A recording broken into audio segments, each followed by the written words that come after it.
Assalamualaikum dan salam hormat. Bersul lagi menerusi Inklusif yang anda saksikan sekarang ini di TV1 dan juga saluran berita RTM. Saya Wan Syahrina dan malam ini bercakap tentang peranan MOTEC dalam mendepani cabaran semasa. Saya bersama-sama dengan Yang Berhormat Datuk Seri Hajah Nancy Shukri, Menteri Pelancongan Seni dan Budaya. Apa khabar Datuk Seri? Alhamdulillah, terima kasih. Terima kasih kerana bersama-sama kami menerusi Inklusif. Okey, baik. Kalau boleh kita imbas sedikit, tahun lepas kita ada Delta, tahun ini kita menyambutnya dengan Omicron dan kedua-duanya membawa kita kepada harga yang mahal untuk dibayar dalam pelbagai perkara. Dan tentu saja untuk industri pelancongan, setelah apa yang disifatkan sebagai kejayaan dalam gelembung pelancongan, projek perintis gelembung pelancongan Langkawi, kita dikejutkan pula dengan penangguhan perjalanan umrah. Seolah-olahnya apa yang boleh kita fikirkan, gergasi yang baru nak bangun itu terpaksa ditidurkan semula. Seolah-olahnya begitu. Bagaimana Datuk Seri mungkin boleh memberikan pencerahan berkenaan dengan ini? Ya, terima kasih di atas jemputan ini ya. Namun begitu saya nak kongsikan di sini pengumuman terutama sekali untuk menggantungkan sementara operasi pakej umrah pada 8 Januari yang lalu memang amat sukar untuk diambil oleh kerajaan. Tetapi ianya diperlukan, ianya wajar kita memikir dari segi keselamatan rakyat kita. Jadi bagi saya secara peribadi memang saya cenderung kepada flexibility untuk seperti kebenaran untuk terus beroperasi. Memang saya dari dulu lagi sentiasa mengikatkan kita mesti hidup bersama dengan Corona ni. Jadi saya terus saya sentiasa menyatakan kita perlu menguruskan ini secara bijak. Namun begitu memang bila sudah diumumkan penangguhan sementara itu dibuat oleh kerajaan, kita perlu menilai semula. Apa yang kita nilai, kita melihat dari segi data yang menunjukkan asas kebimbangan terhadap penularan ini. Keduanya kita melihat ruang untuk kerajaan dan semua stakeholders kita, pemegang taruh kita termasuk kami di MOTEC sendiri untuk merancang, menambah baik SOP umrah sedia ada. Saya sebenarnya kira beruntung juga kita bekerjasama dengan KKM. Jadi oleh itu kita mengadakan engagement dengan pihak travel agent yang mengendalikan umrah. Baru beberapa hari yang lalu kita menganjurkannya dan ada 90 travel agent yang kita panggil untuk memberi penjelasan kepada mereka dan kita nak mendengar apakah menjadi kerisauan mereka. Dan bagi tujuan ini MOTEC tidak melaksananya bersendirian. Kita bekerjasama dan melibatkan semua pihak berkenaan termasuk agensi-agensi kerajaan seperti KKM, kita ada Kementerian Pengangkutan, Suruhanjaya Penerbangan Malaysia MAFCOM, NADMA, Jabatan Imigresen serta penggiat industri sendiri.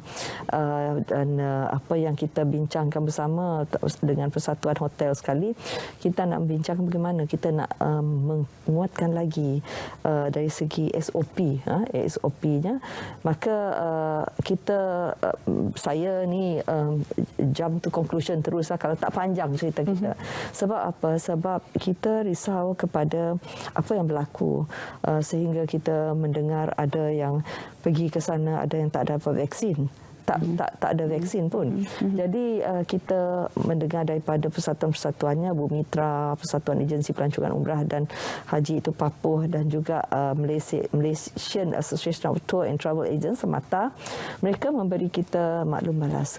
Jadi lahir daripada apa yang kita bincangkan pada hari itu, mereka nak bertanya lebih kepada insurans, kepada refund, insurance refund dan juga quarantine sebab ada dikatakan tak konsisten. Semua isu ini kita cuba tangani bersama dengan KKM kerana kita risau, kita tidak mahu, saya nak rakyat mendengar ni, kita tidak mahu memanjangkan lagi penangguhan ini. Kita nak cepat-cepat nak kembalikan, membenarkan orang untuk pergi mengerjakan umrah ini. Jadi inilah tujuan kita kerajaan. So ianya juga melibatkan bukan sahaja dari segi mereka yang nak pergi umrah. Ini banyak daripada ada mereka sudah membayar semua itu. Jadi kerugian itu berlaku. Terutama sekali kepada pengusaha-pengusaha persatuan ini. Mereka telah memperincikan kepada kita apakah kerugian mereka. Jadi sebab itu kita perlu membantu memikir untuk mereka ini. Jadi insya-Allah perkara ini akan kita perincikan dan juga halusi setiap isu yang ada serta cadangan yang dikemukakan pada hari itu akan kita bentangkan pada mesyuarat Kuartet. Mesyuarat Kuartet Menteri COVID-19 ni akan sentiasa membincang mengenai SOP, mengenai kebenaran untuk beroperasi semula untuk membenarkan umrah ke ataupun mana-mana yang melibatkan perjalanan pelancongan, ianya akan dibawa ke mesyuarat Kuartet nanti insya-Allah. Jadi syukur alhamdulillah lah kita dah bincang semua. Datuk Seri, adakah urus takbir ini juga mengambil kira mungkin isu ini lebih sensitif kerana ia melibatkan ibadah dan juga hubungan antara negara kita contohnya dengan negara luar? Ya, betul. Memang pun ianya satu perkara yang sensitif kerana ibadah.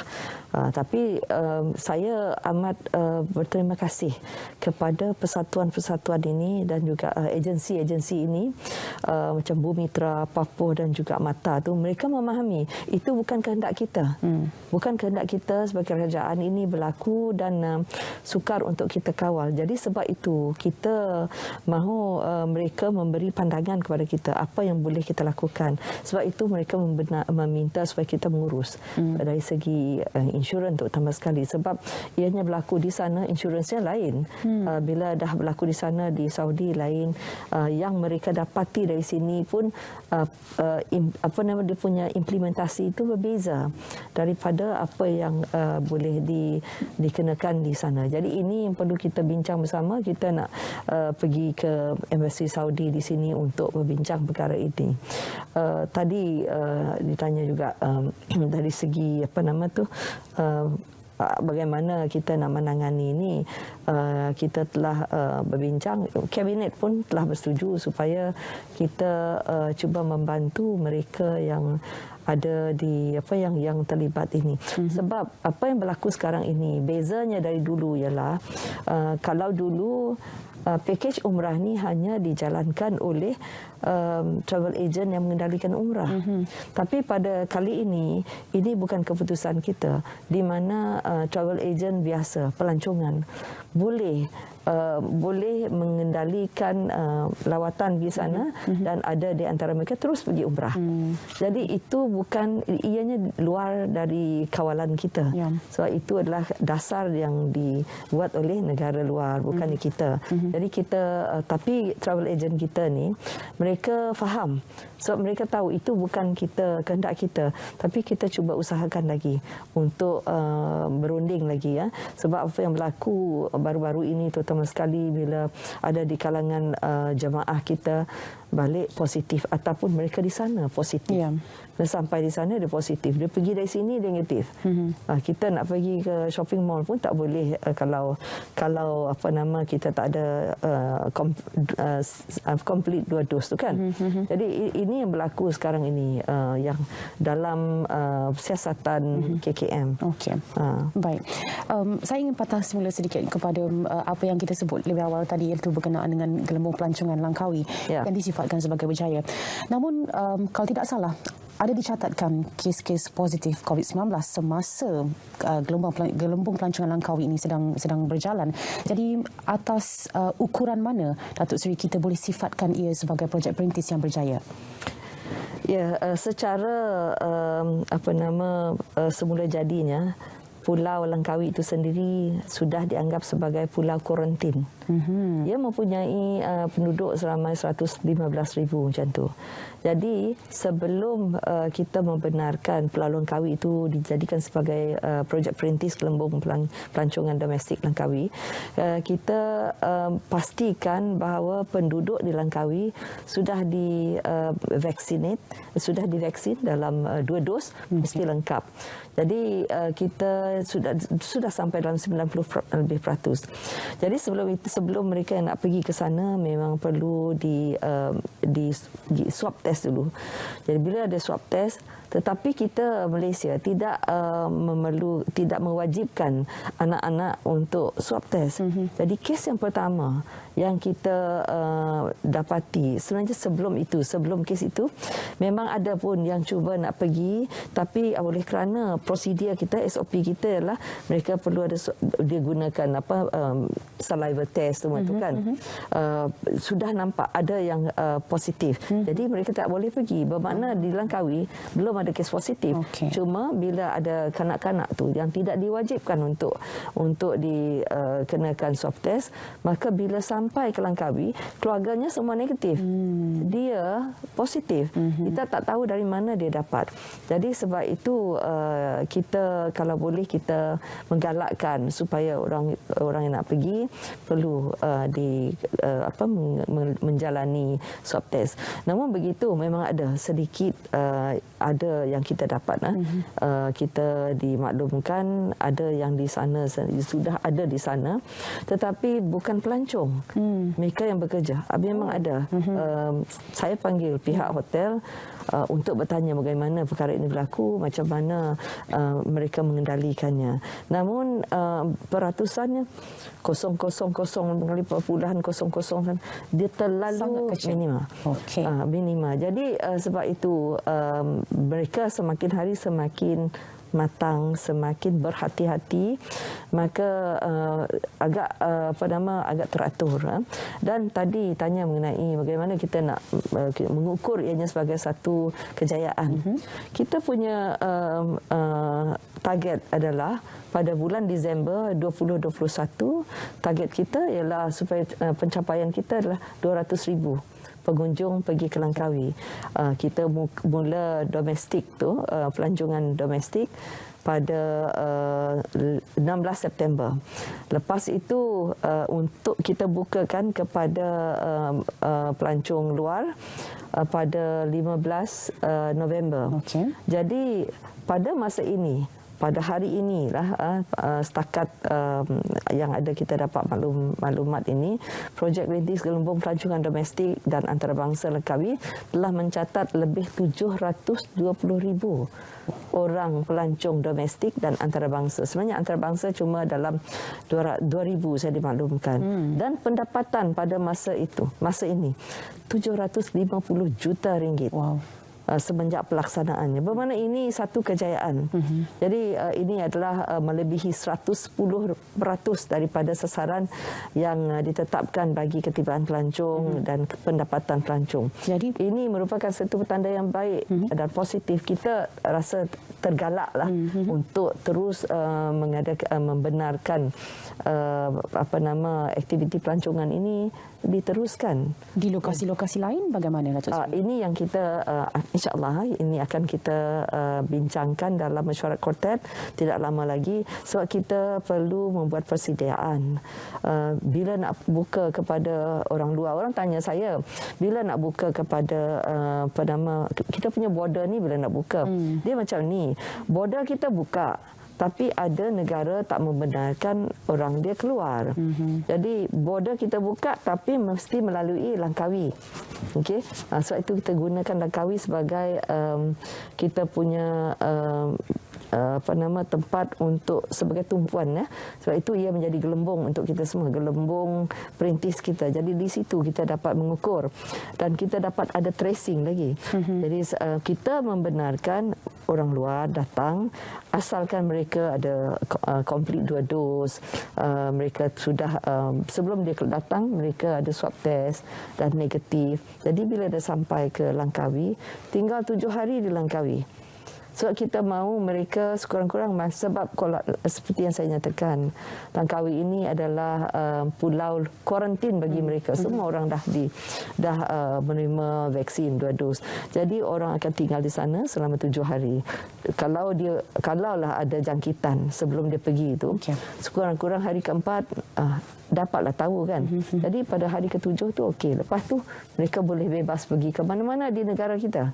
Jadi bermakna secara tidak langsung border kita dibuka tetapi melalui Langkawi. Jadi ini yang kita saya sering kali bercerita mengenai perkara pembukaan border ni kepada orang ramai, orang bertanya. Baik, kita ada lebih kurang 45 minit lagi, Datuk Seri. Saya nak menyentuh tentang pengecualian fee lesen kepada pengusaha pelancongan dan juga pemandu pelancong ini yang dilanjutkan sehingga ke 30 Jun 2022.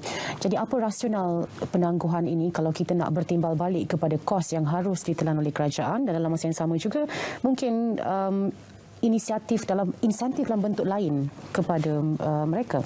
Ya, sebenarnya kita sebagai kerajaan kita memang rasa simpati kepada mereka yang terkesan. Memang mereka ini memang kebanyakannya yang terkesan oleh oleh COVID ini. Maka sebab itu kita meneguhkan dari segi fee lesen ini memang perlu kita bantu untuk meringankan beban syarikat, pemandu pelancong untuk membuat bayaran fee pembayaran lesen ini. Wang yang disediakan untuk pembayaran fee lesen ini boleh digunakan untuk membantu kos operasi syarikat atau untuk kegunaan harian disebabkan oleh kekurangan pelancong dalam dan luar negara. Itu pun taklah berapa banyak kan. Jadi pengecualian fee lesen ini juga akan memberi kesan kepada hasil kementerian. Anggaran memang betul ia memberi kesan kepada kita. Jadi anggaran pengurangan hasil kerjaan bagi pembaharuan lesen, pengusaha pelancongan dan pemandu pelancong melibatkan 2,374 syarikat termasuk pemandu pelancong dan melibatkan kos sebanyak 1.6 juta ringgit. Jadi kos ini dijangka kita dapat kembalilah semula dengan mendapat kerjasama Tourism Malaysia dalam mengadakan kempen pelancongan bagi menggalakkan kemasukan pelancong asing ke Malaysia. Ini secara sedikit sebanyaklah dapat membantu meningkatkan hasil dalam sektor pelancongan. Jadi selain itu juga kerancakan semula industri pelancongan di Malaysia sedikit sebanyak menjadi faktor kepada pembukaan syarikat pelancongan baru serta menarik minat lebih ramai orang untuk melibatkan diri dalam industri pelancongan. Penubuhan syarikat pelancongan baru dan pendaftaran pemandu pelancong baru akan melibatkan pembayaran fee seperti fee proses dan fee lesen. Jadi perkara ini dapat membantu Motek dalam mendapatkan semula hasil dan peningkatan pendapatan khususnya dalam sektor pelancongan negara. Okey. Ya. Baik, sebagai konklusi kerana kita ada 1 minit lebih kurang, Datuk Seri, saya ingin tanyakan apa jangkaan Motek untuk pemulihan industri pelancongan negara dalam 2022 ini, kerana UNWTO meramalkan pemulihan sektor pelancongan di dunia pada tahap 60%, selebihnya pada 2023. Di Malaysia bagaimana? Ada aspek domestik yang membezakan kita? Tadi saya menyentuh mengenai berapa kita dapat untuk Langkawi. Dalam tempoh sedikit kan, kita dapat 750 juta. Kalau kita imbau kembali pada tahun 2019, kita dapat untuk domestik saja, kita dapat 103 bilion. Jadi bermakna kalau kita nak melihat apa yang dikatakan oleh WHO itu, mungkin kita tak jauh daripada situ. Cuma kita perlu banyak promosikan pelancongan domestik ini. Sebab ramai orang masih lagi tak berani keluar. Betul. Jadi banyak tempat yang kita nak promosikan. Cuma Motek perlu dan juga Tourism Malaysia perlu bergiat untuk mempromosikan kerjasama dengan penggiat industri supaya kita mempromosi lebih domestik tourism ini. InsyaAllah kita dapat capai. Baik. Seperti mana yang dikatakan WHO, 60%. Kita harapkan 2022 tahun yang baik untuk pelancongan dan untuk semua sektor dalam negara kita. Amin, amin. Terima kasih Datuk Seri kerana bersama-sama kami. Dan berhormat Datuk Seri Hajah Nancy Shukri, Menteri Pelancongan Seni dan Budaya, bersama Menerusi Inklusif. Jumpa lagi pada lain masa. Saya Wan Syahrina.